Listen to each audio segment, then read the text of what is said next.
this is Juju from Mr. and Mrs. Vintage Typewriters, and today I'm gonna show you how to insert the paper in the Williams Academy model and how to type.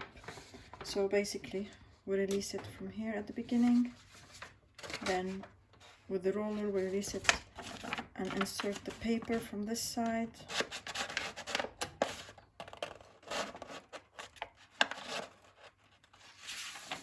And then we insert the paper manually at the front.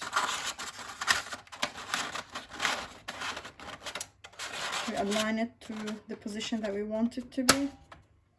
Then we close that. And then now we can start typing.